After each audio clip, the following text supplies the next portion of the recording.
Saturday, August 10th, 2013 was a beautiful, bright, sunny day in San Francisco.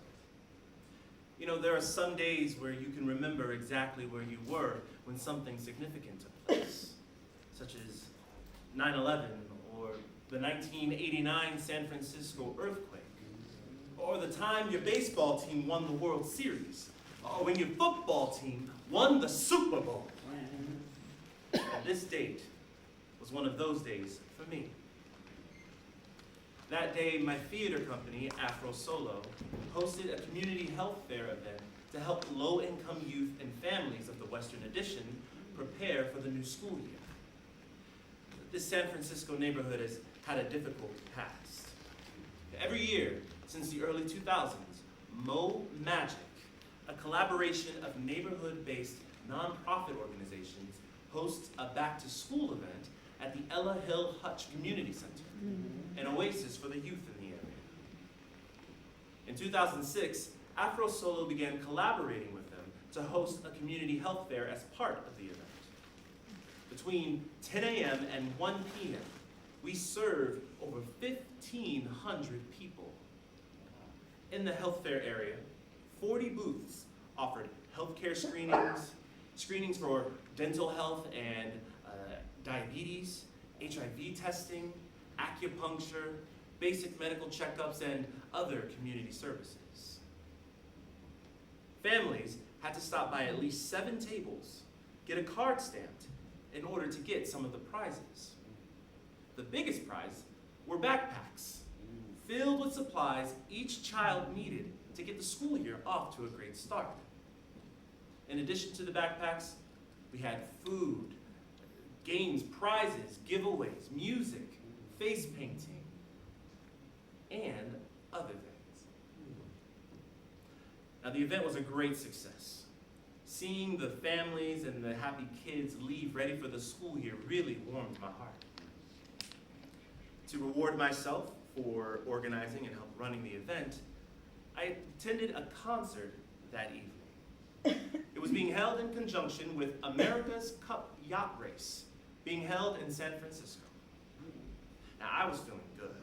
I was feeling great. I had rested, I showered, I was in a good mood. And around 6 p.m., I began walking towards the Embarcadero to the concert. Knowing it would be outside on the San Francisco Bay and chilly, I wore a fedora, a turtleneck sweater, cashmere scarf, gloves, a leather jacket, dress pants, and my Chelsea leather boots, all in black. I was looking forward to a real treat. The soulful Latin rock group War was headlining the concert, along with Cheech and Chong as special guests. Wow. Now, walking down Market Street, I started humming some of War's biggest hits like The Cisco Kid and The World is a Ghetto and Slipping into Darkness. I could not hardly wait. I admired the beautiful Palace Hotel, my favorite. The skyscrapers, San Francisco's iconic ferry building, the historic Hyatt Hotel, and the impressive Embarcadero buildings. I turned left off Market onto Drum, and walking towards Washington Street, I saw or glimpsed what I thought were the figures of 2 people. Cheech and Chong's comedy routines danced in my head until War's all-day music drowned them out. Getting closer, I could see that the 2 figures were a young white man and a woman. Getting closer, I could see that they had not changed clothes in quite some days. Their faces were red with sunburn.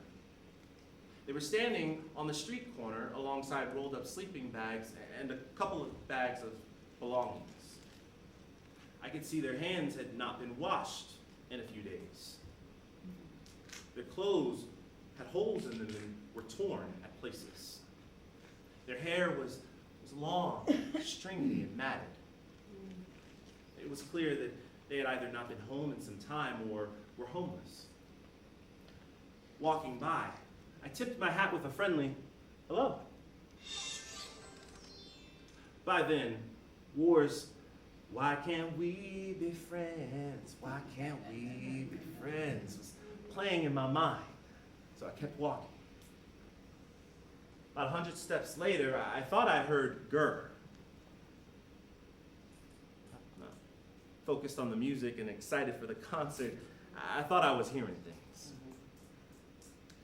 Then I heard "Nigger." Denial and hope can do strange things.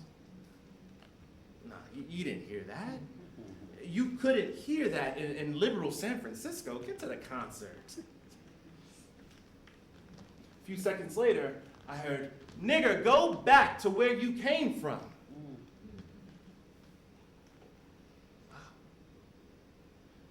There was no denying it now. I heard what I heard and could not ignore or deny hearing it. He was yelling at me. No one else was around. What was he going to do? Attack me or shoot me or what? All of a sudden, another voice invaded my mind. "What are you doing?" "I'm going to knock that sucker out." "What are you doing?" "I'm going to fight." Look at him. Is he worth it? If something were to happen, who do you think will be blamed? Where will he sleep tonight? What will he be eating? Right now is not the right time. You can't fight this battle alone, and you must never act out of anger. So what's the plan? Turn around, the voice commanded me. Turn around. Reluctantly, I turned and headed towards the concert. But my steps had lost that easy flow they once had before. My movements were sharp, quick, and agitated. My jaw was clenched. My eyes suspiciously surveyed my surroundings. And although it was getting chilly outside, I had to open my coat to cool off. "Knock you out." Mama said, "Knock you out." Faded from my mind.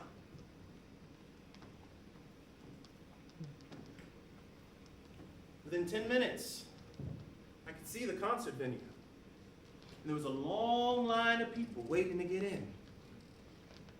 They were young, old, male, female, black, white, Latino, Asian, and all other ethnicities. There were people in tie-dye t-shirts, some in leather, others in fur. I saw people in street shoes, tennis shoes. And for the first time in my life, I saw a pair of tie-dye shoes. There were smiles everywhere. It was like a big family reunion, strangers greeting each other as if they were long-lost friends. One couple said that they had seen War in concert 43 times. Now, others 30 times, 19 times, 10 times. This was my second time seeing War in concert, but I felt right at home. Everybody was in a good mood. By the time we got into the performance space and the lights came down, the smell of reefer swooped up. And by those first few riffs,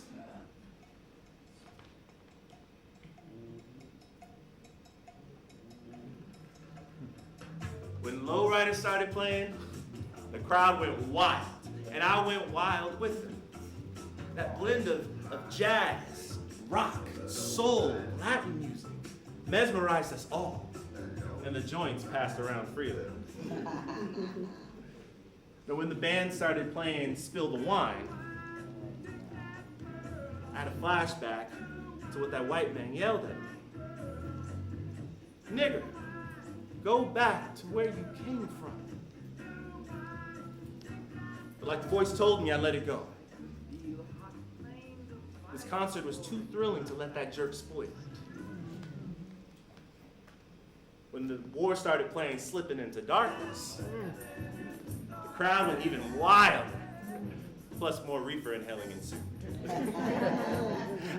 One joint was the size of 4 cigars. Now, I just passed it on.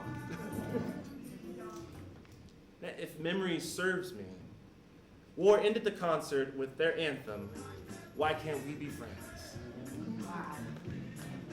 This song said all that needed to be said. It was a wish, a prayer, a call for sanity. When the band took their bow, they got a rousing standing ovation. Everybody was more than satisfied. I know I was. As the audience was leaving, there was more talk, more hugs and kisses from strangers. I saw people exchanging contact info. People were planning on meeting up at other war concerts. Wow. Now, why can't the world be like this? This gave me hope. Joyfully, I stepped out onto the streets of San Francisco and wondered what might greet me around the corner.